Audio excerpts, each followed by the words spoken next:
Fred Gomez Carrasco was a notorious drug cartel boss from San Antonio. After years earning millions and running from the cops, Carrasco was serving a life sentence when he decided to break out of the Walls Unit, the oldest prison in Texas. Carrasco and two henchmen took over the prison library. They held teachers and librarians captive as Carrasco bartered for his freedom. Now, there's only one way that these people will see the light again, and that's for you to cooperate. The standoff set off one of the worst hostage crises in American history, the 1974 Huntsville prison siege.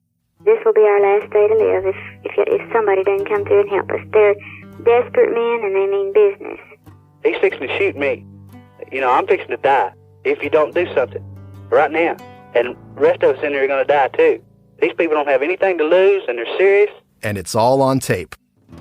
Fred, the governor's on for you. The governor wants to talk to you. He can shove it. From Imperative Entertainment, this is Standoff. Dead or alive, I'm going out. Listen wherever you get your podcasts. This podcast is intended for mature audiences. Listener discretion is advised.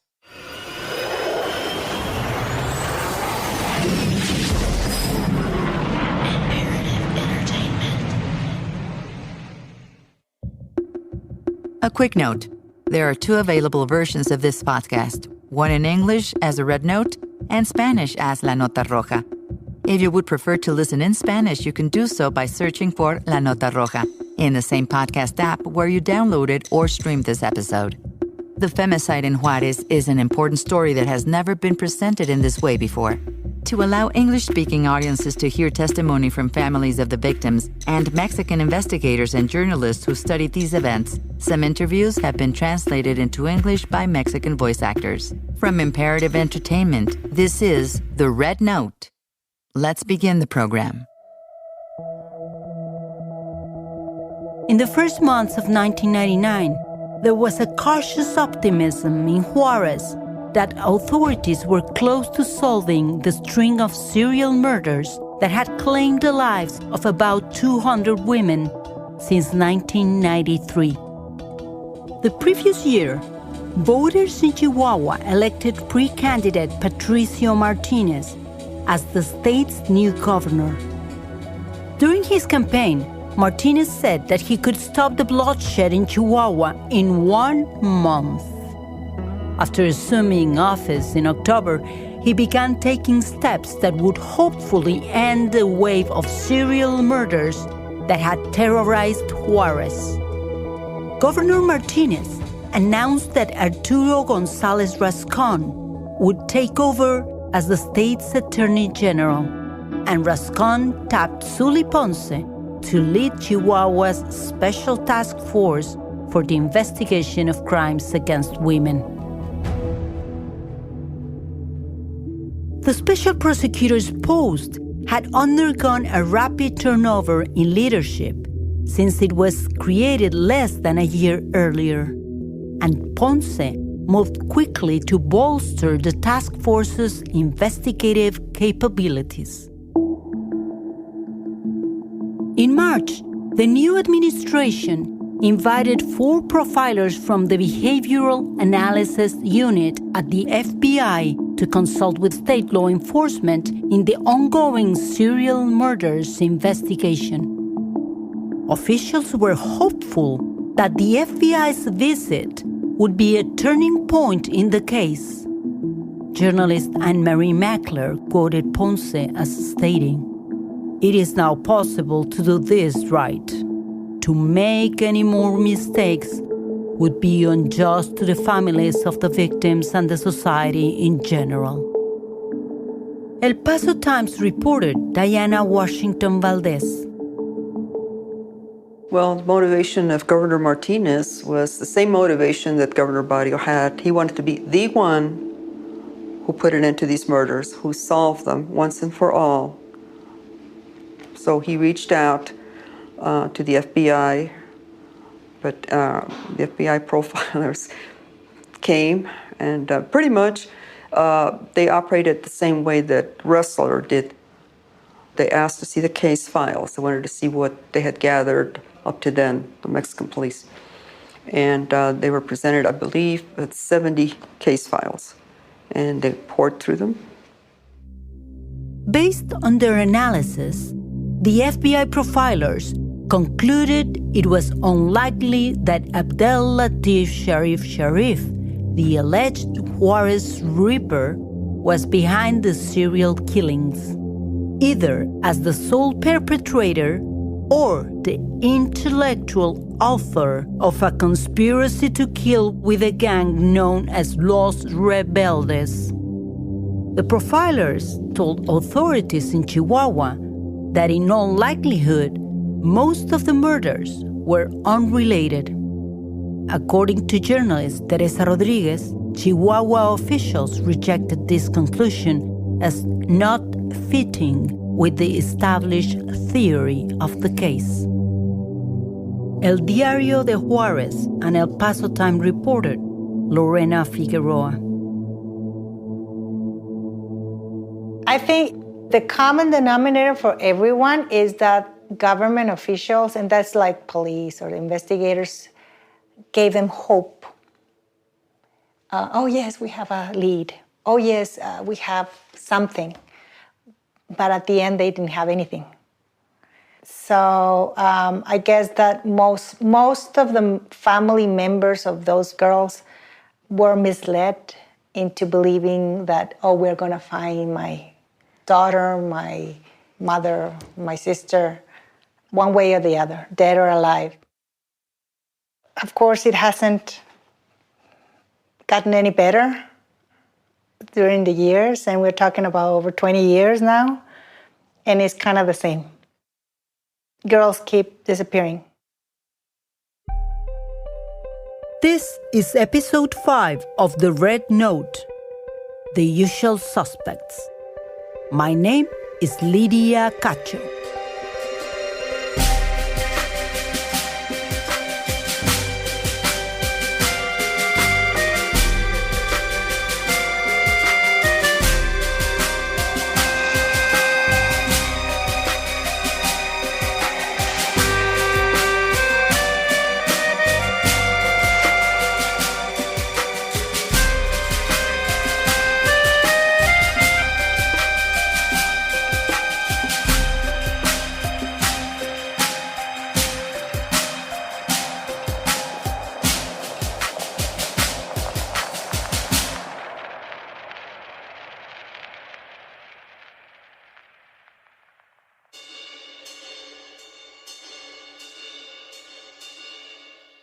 This episode is brought to you by The Jordan Harbinger Show. If you want a new podcast that you're definitely going to look forward to every week, one that's entertaining and packed with fantastic guests, well, this is the show for you. I mean, Apple named it the best of 2018, and that is a big award. Great guests like CEOs and FBI agents and rappers and political activists, all really spilling the tea on Jordan's show. Plus, he's so smart and funny and easy to listen to. I love the episodes with Celeste Headley, how to have conversations that matter, and also T-Pain and Auto-Tune. Yes, sign me up for that. Fantastic. This truly is an excellent interview show. You just can't go wrong with adding the Jordan Harbinger Show to your rotation. It is incredibly interesting. There's never a dull show. Search for the Jordan Harbinger Show on Apple Podcasts, Spotify, or wherever you listen to your podcasts. Fred Gomez Carrasco was a notorious drug cartel boss from San Antonio. After years earning millions and running from the cops, Carrasco was serving a life sentence when he decided to break out of the Walls Unit, the oldest prison in Texas. Carrasco and 2 henchmen took over the prison library. They held teachers and librarians captive as Carrasco bartered for his freedom. Now, there's only one way that these people will see the light again, and that's for you to cooperate. The standoff set off one of the worst hostage crises in American history, the 1974 Huntsville prison siege. This will be our last day to live if somebody doesn't come through and help us. They're desperate men and they mean business. He's fixing to shoot me. You know, I'm fixing to die if you don't do something right now. And the rest of us in here are going to die too. These people don't have anything to lose and they're serious. And it's all on tape. Fred, the governor's on for you. The governor wants to talk to you. He can shove it. From Imperative Entertainment, this is Standoff. Dead or alive, I'm going out. Listen wherever you get your podcasts.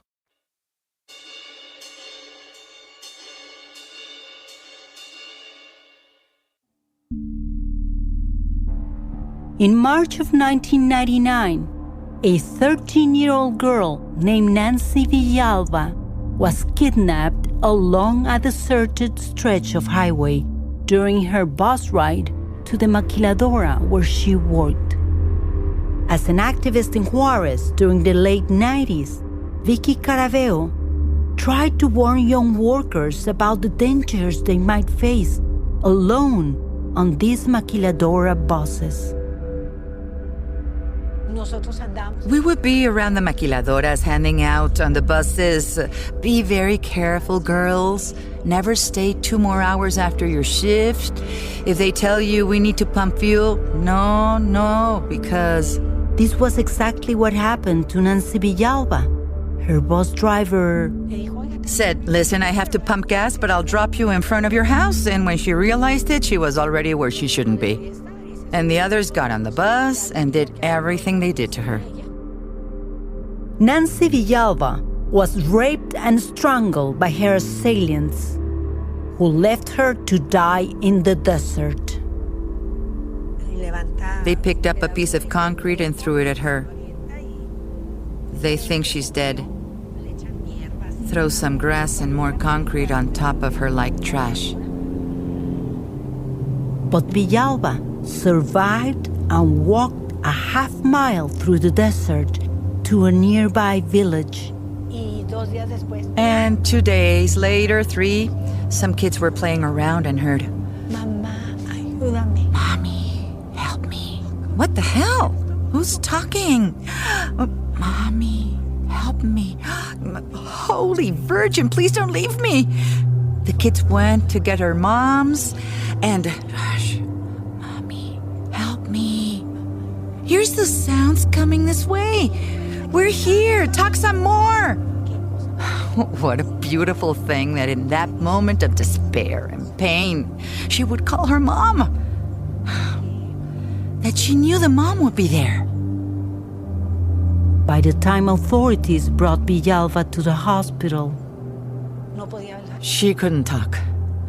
Her tongue was this wide. Her eyes were a slit, just a slit. Her nose wasn't even visible. No teeth, tongue swollen from thirst, from despair. The little girl told police that a bus driver was responsible for the attack.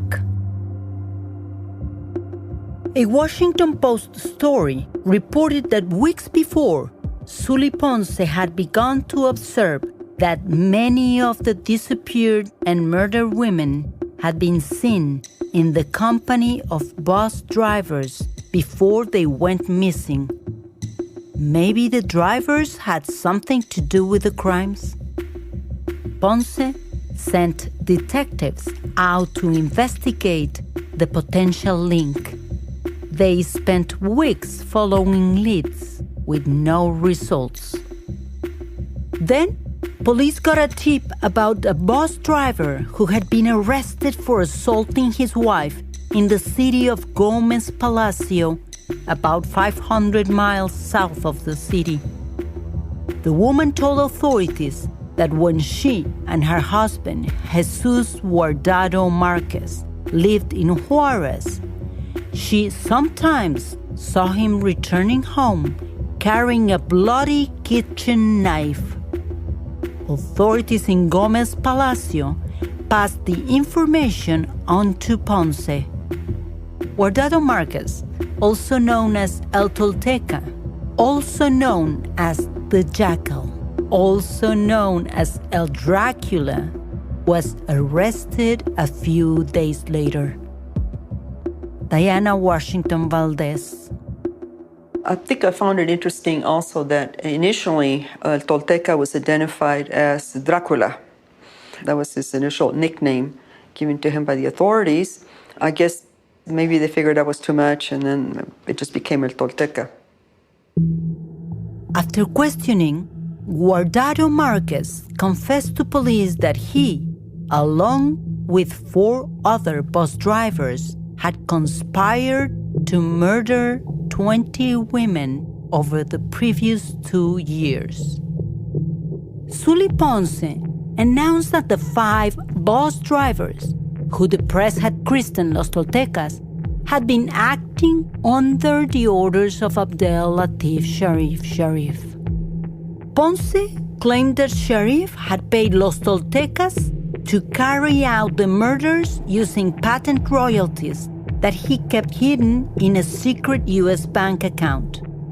To receive their money, the drivers had to bring Sharif panties or another article of clothing from the victims, along with a newspaper article with information about the murders. They were the same charges that authorities had made against Sharif and Los Rebeldes 3 years before. FBI officials looked for the secret bank accounts but found no record of their existence.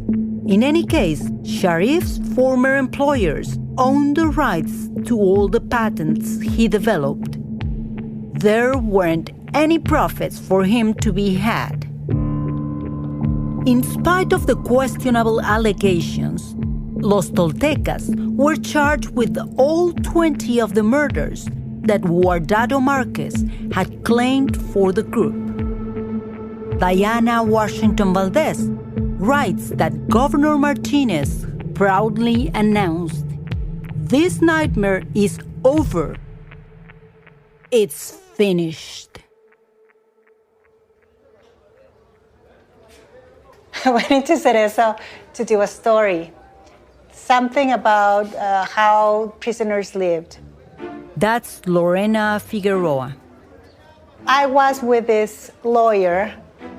After the interview, she told me, "Let's go, I want you to meet someone."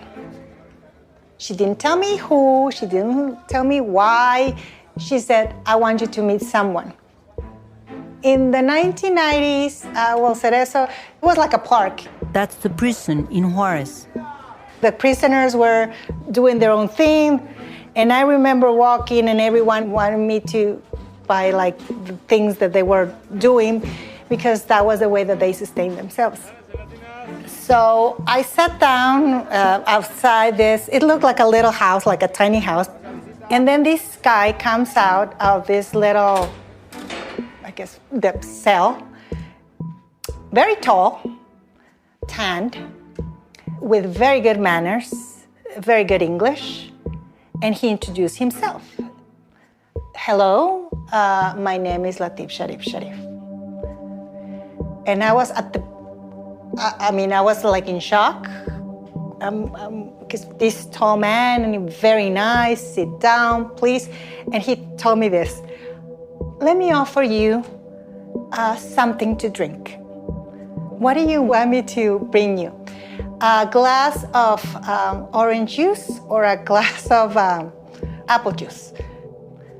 And I'm like nervous. And he said, "You will like it. You will like it because I wake up at 3 a.m. in the morning, every morning to do either my apple juice or my orange juice to sell here." And so I decided for the apple juice, which, by the way, was good. Diana Washington Valdez spoke with Sharif on several occasions before his trial. I was surprised. He was a likable kind of guy. He's down to earth and he liked to kid around and sometimes just chat about whatever, and that's what I noticed, that he was, yes, a party animal, but also a social animal because he did attract friends in the clubs. The ladies who danced with him liked him, I wondered, well, does he even understand the big problem he's in and the possibility that he might not even ever be let go of jail? And he would just continue to call and say, "I'm innocent, Diana. I'm going to prove it. One of these days, I'm going to be free. I didn't do the murders." Officially, Sharif was accused of killing 19 women, Thanks to the work of his legal representative, Irene Blano, by the spring of 1999, all but one of these charges had been dismissed. The 1996 murder of Elizabeth Castro. The state's position, according to forensic criminologist Oscar Maynez, connected Sharif to plenty of homicides. But there was just one file, and the victim's body in the file was never reliably identified. A DNA test was never done to establish whether or not the body they presented as Sharif's victim actually belonged to the person they claimed. An expert hired by Sharif's defense team concluded that the body authorities had identified as Castro's could not belong to the 17-year-old maquiladora worker. It was 4 inches too tall, the skin tones were different, and the facial features did not match. Irene Blano says that authorities also couldn't explain why the body, found just 4 days after Castro went missing, was so severely decomposed, like remains that had been left in the desert for several weeks. Well, that's how Sharif's trial went. With irregularities. I talked a lot to one of the judges as well. Not the one in the case. But I talked to him a lot, and he also told me there's nothing to work with. There just isn't, even if they want to. The father identified the girl's body, but it was already in such decomposition that the father identified her by the feet. By the feet. Excuse me, but tell me this. Why by the feet? Did she have... Was she missing a toe? Was her left foot crooked?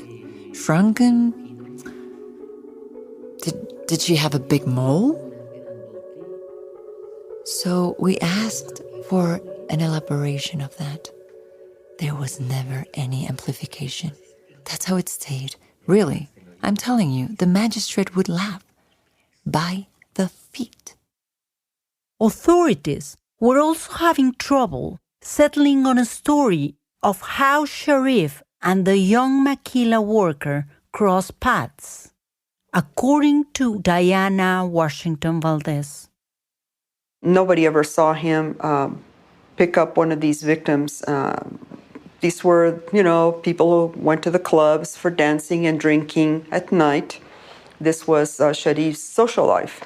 And the men and women who surrounded him were in an environment that was very different from the ones that the victims came from, the ones that were being plucked off the streets and murdered.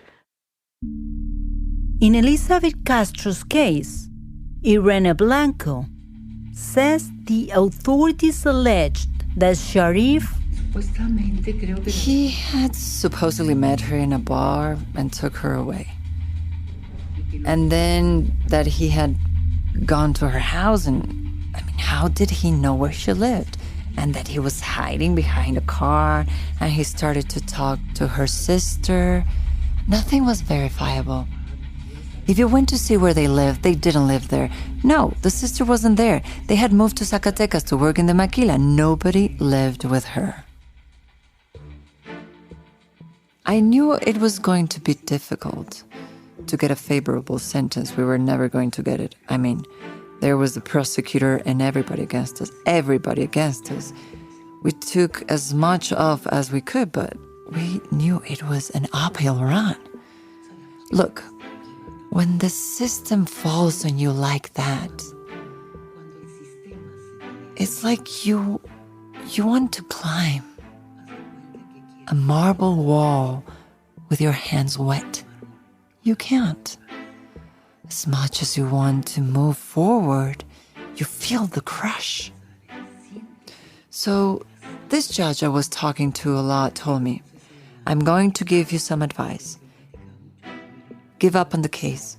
Otherwise, he's going to spend 20 years in there, and they're never going to give it to you. They don't have the elements to find him guilty. It's not possible. There are no elements, so give up on it and go to trial, to sentence. I had no hope that he would go free. I said, Sharif, look, all we have to do here is get you sentenced, get you an injunction.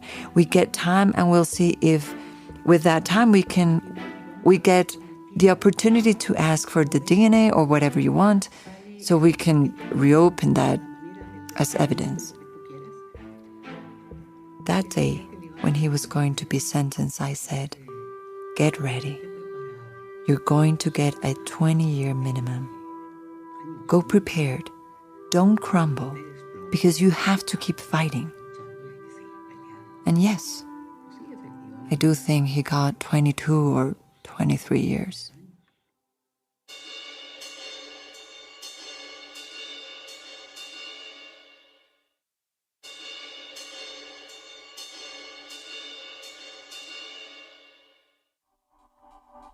After his appeal was revoked, Sharif was hastily transferred by authorities to the high-security state prison in Chihuahua City.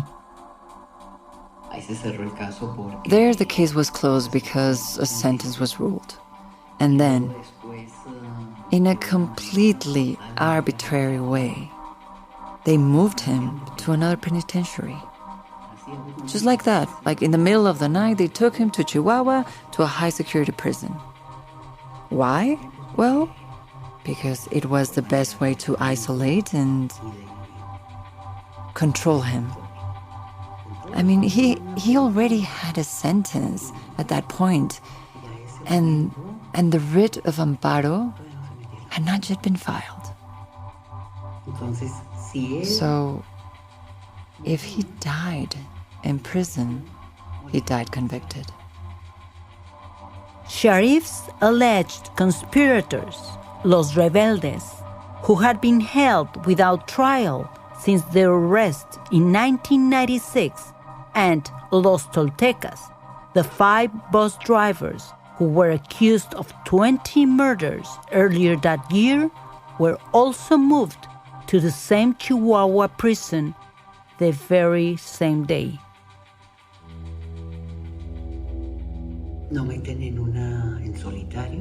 They put him in confinement. And then the prison psychiatrist called me, and he told me that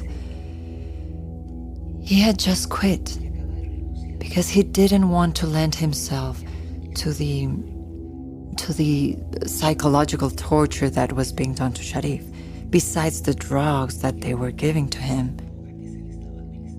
He said, do something, I'm out already. Blanco says that the transfer made it almost impossible for her to visit Sharif. When she made the 350-mile journey from Juarez to the Chihuahua Penitentiary, officials tried to prevent Blanco from meeting with her client. I go to Chihuahua, and it's so hard to get to see him. I say I'm his attorney, and they say, but there's no authorization. I'm like, no. What do you mean, no authorization? As an attorney, you can come in or they can bring the inmate. It's not like you have any restrictions. Finally, after a while, they told me, okay, you may come in. It's just that you have to undergo physical inspection. Oh, and then they sent a young girl. It's like the camera was there and she told me to take a step back so the camera wouldn't see me. She came out the door and told me, I have instructions to perform a vaginal inspection on you. It was hell. You don't know the condition. He was a man who, obsessive, about personal hygiene. And when I saw him coming, I couldn't believe it. He was all urinated. I told him, "What's wrong with you, Sharif? What's wrong with you?" The eyes with fully dilated pupils. He started speaking Arabic in English. I didn't even know what he was speaking or what he was saying. But I told him, "What did they do to you, Sharif? What did they do to you?" And he would say, it's just that the man talks all night and he's telling me I'm guilty, and I'm not guilty. They hoped that by taking him to Chihuahua, it was going to be conducive to something happening, like him committing suicide. I swore, really, that the next call would be to tell me he hanged himself in the cell.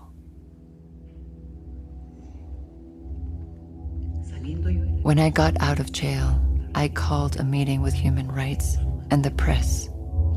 I told them the conditions I'd found Sharif in. That's what saved him.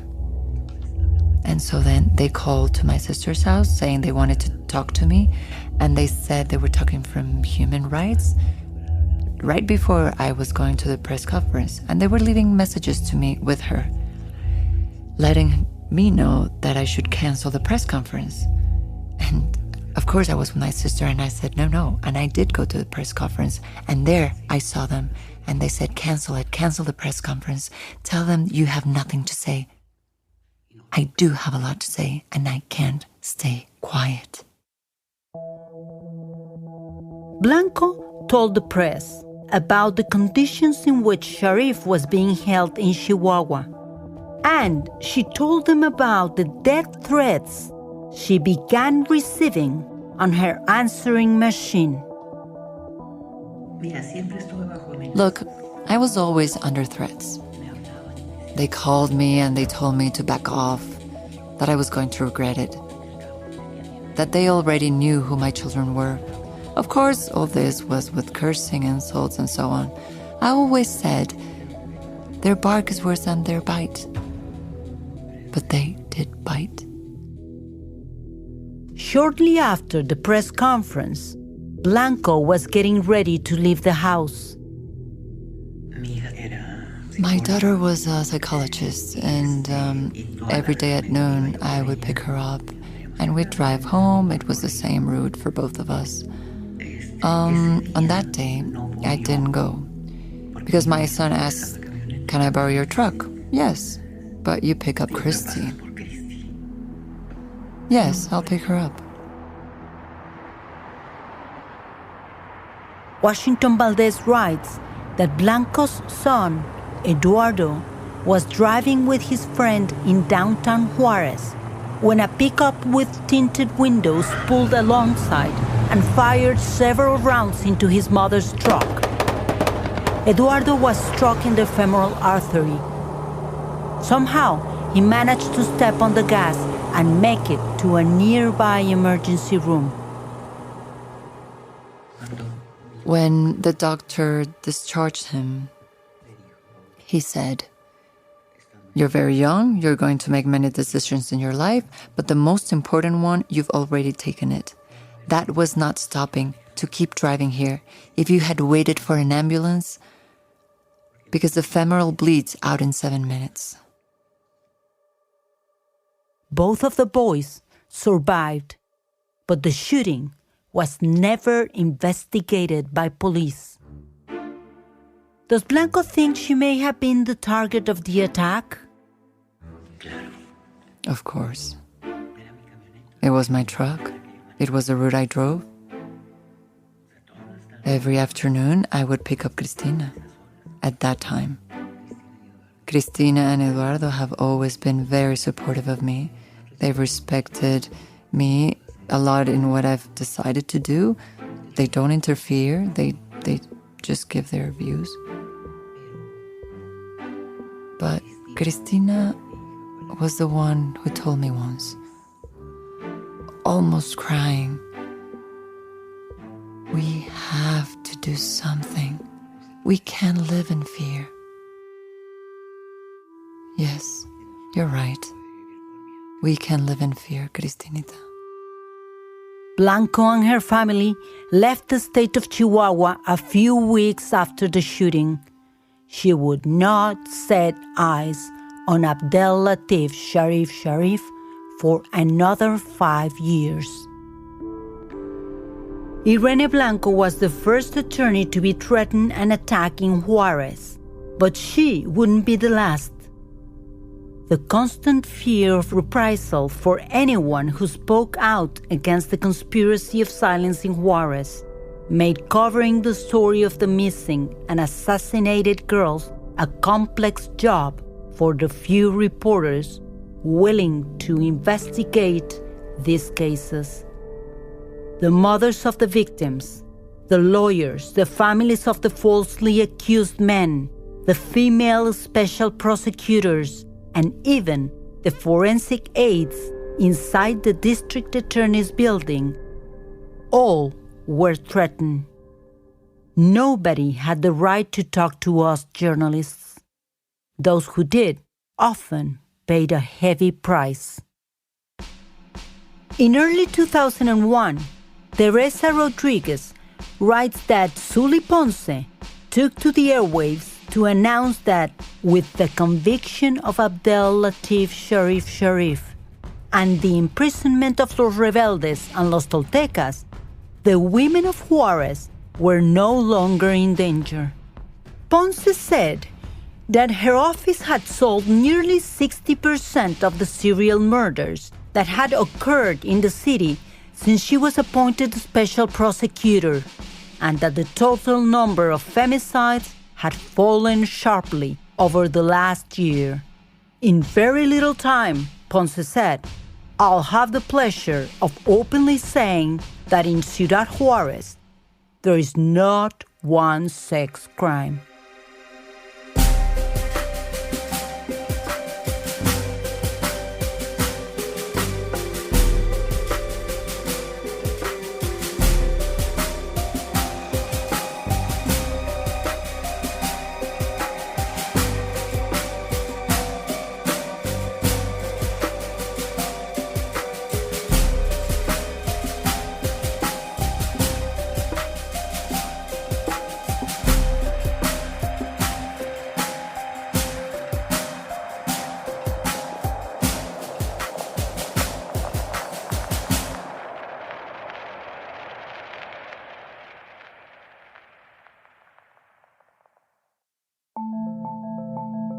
The Red Note is a production of Imperative Entertainment. It was hosted by Lydia Cacho and written and directed by Craig Whitney. Executive producers are Jason Hoke and Lydia Cacho. Lead producer it's me, Estefania Bonilla Hernandez, and producers are Laura Caulfield, Will Wallace, and Craig Whitney. Research and interviews conducted by Alicia Fernandez. Sound recording by Nicolás Aguilar Jiménez and designed by Javier Umpierrez. LA recording engineer is Tom Corcoran. Dubbing directed by Rebecca Gomez and performed by Isabel Ireland, Rona Fletcher, Arturo Mercado Jr., and Genaro Vázquez. Music composed by Michael Ramos. Abraham Buendia recording the making of and stills. Our production fixer was René Nava. Production vans were provided by our drivers Arturo and Ricardo Baeza in Ciudad Juarez and in Mexico City by Hugo Ramos. The production accounting supervised by Viridiana Morales and performed by Miguel Torres at Global Entertainment Firm. Insurance provided by Jasmine Alba and Ricardo Carrillo at LCI Seguros.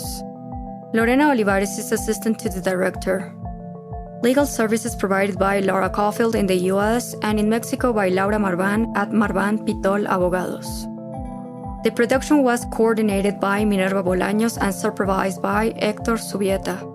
The producers wish to thank Adam Ambruso, Dr. Edgardo Buscaglia, Daniel Espinosa Ochoa, Mike Hisi, Adriana Montalvo, Tony Montanieri, and Maria Rosa Ochoa for their gracious help with this podcast. We would especially like to thank Luis Chaparro and Ikae Chituda at the Chihuahua Film Commission and the people of Ciudad Juarez for their hospitality and support during the production. If you enjoyed the Red Note, please rate and review the podcast on whatever platform you listen to. Thanks again for listening. Fred Gomez Carrasco was a notorious drug cartel boss from San Antonio. After years earning millions and running from the cops, Carrasco was serving a life sentence when he decided to break out of the Walls Unit, the oldest prison in Texas. Carrasco and 2 henchmen took over the prison library. They held teachers and librarians captive as Carrasco bartered for his freedom. Now there's only one way that these people will see the light again, and that's for you to cooperate.